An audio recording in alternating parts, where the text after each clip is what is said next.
Pemirsa, setidaknya ada 6 nama yang disebut dalam sidang pembacaan dakwaan bagi terdakwa mantan Deputi Gubernur Bank Indonesia Budi Mulya dalam kasus Senturi yang mulai digelar hari ini. Siapa saja mereka? Rekan saya Rima Safira akan menyampaikan informasi selengkapnya. Rima, silakan. Ya Doni, kali ini saya tidak akan menyebutkan 6 namanya, tapi kita akan menyebutkan 4 nama. Begitu, pertama adalah Budiono. Budiono, Gubernur Bank Indonesia, perannya hadir dalam telekonferensi untuk memberikan fasilitas pendanaan jangka pendek atau FPJP untuk Bank Senturi. Lalu berikutnya,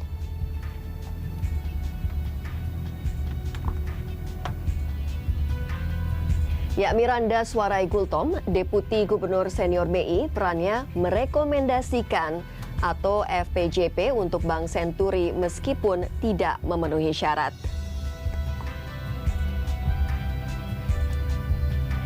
Dan berikutnya ini ada Siti Halimah Fajriah, Deputi Gubernur Bidang 6 Pengawasan Bank Umum dan Bank Syariah. Perannya membuat disposisi sesuai pesan Gubernur BI tanggal 31 Oktober untuk membantu Bank Senturi.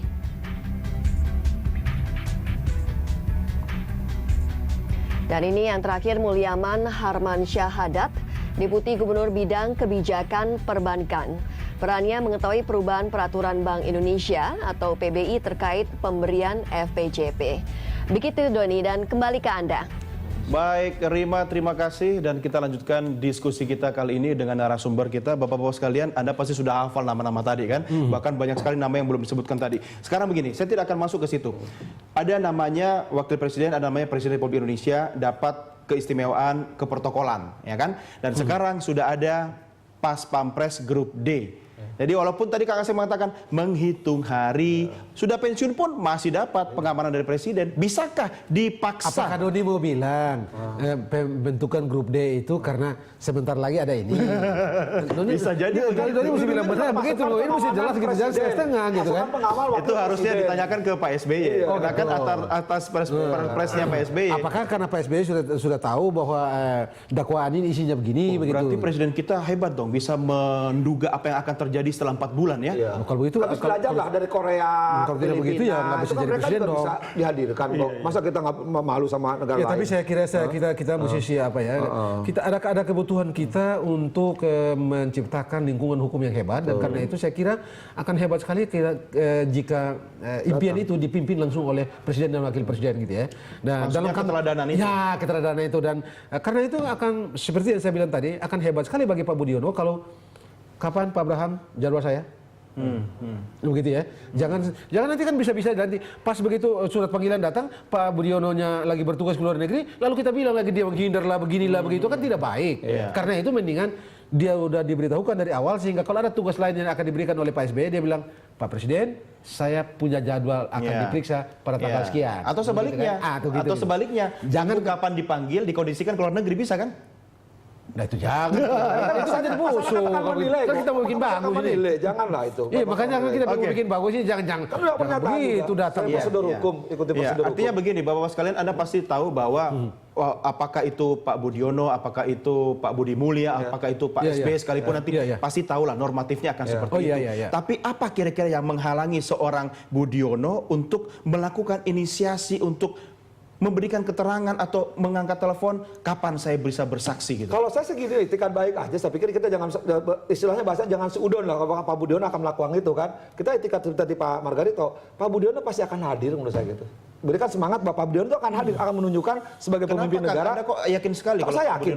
Justru kalau misalkan dia nggak hadir, ini akan fatal. Masyarakat semakin mencerca dan semakin tidak akan suka. Berarti pemimpin kita tidak memberikan suri toladan. Makanya saya bilang pikirannya pasti Pak Budiono pasti hadir kok. Ada dua hal yang kenapa kita yakin ya dia akan datang. Pertama, pada waktu penyelidikan dulu, dia memberikan keterangan. Walaupun sekali lagi itu diberikan di kantor di sana begitu ya.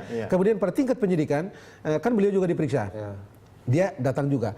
Dia memberikan juga. Memang dia tidak datang ke KPK, tapi menurut saya dia tidak datang ke KPK karena saya kira penasihat-penasihat hukumnya dan atau orang-orang yang mengerti hukum di sekitar dia mengetahui bahwa dalam konteks penyidikan, penyidik bisa mengambil keterangan itu di mana saja. Apalagi ada ini orang seorang presiden yang macam-macam. Jadi Karena sebab Anda tidak datang juga, Anda sudah bicara, udah terbuka, mau apa? Ya, Gitu. begini. Karena itu tidak ada pilihan. Ada satu kecuali mesti datang. perspektif mungkin ya, Ya. Pak Margarito, Kang Asep, bahwa presiden dan wakil presiden itu harus dijaga kewibawaannya. Artinya begini, ketika seorang wakil presiden yang sekarang menjabat duduk di kursi pesakitan walaupun sebagai saksi, tentu kan dari kacamata keprotokolan itu wibawanya sudah runtuh. Misalnya, ada deal-dealan dong antara sekretariat Wapres dengan pengadilan bahwa jadwalnya misalnya, saya tidak tahu ini masuk dalam acara atau tidak gitu kan.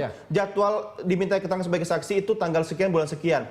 Disesuaikan dengan jadwal beliau misalnya ada tugas ke luar kota atau luar negeri. Telekonferensi ada nggak dalam acara telekonferensi di Nanti pengadilan? hakim menentukan sidang tanggal sekian, sudah JPU siapa yang mau dihadirkan saksi. A, B, C, D. Oke, panggil. Oh ternyata itu minimal 3 hari sebelumnya. Tidak boleh, tidak sah kalau 3 hari sebelumnya. Dan harus ketemu yang bersangkutan. Kalau nggak ada, kepada kelurahan. Ya, atau nggak, tidak boleh kemana-mana. Nah kalau misalkan minggu berikutnya sesuai jadwal 3 hari itu nggak datang, kemana si A ini? Oh lagi keluar negeri, panggil berikutnya lagi. Nanti panggil terus, ada prosedur sudah ada. Tapi tidak boleh misalkan, tolong diatur jadwalnya. Oh itu pengadilan nggak bebas, nggak independen, nggak artinya ada intervensi. Oke, konklusi. Saya kira begini, saya yakin sekali, karena sekarang begini, dakwaan ini tidak memberikan pilihan lain kepada Pak Budiono kecuali tunduk, taat, dan datang.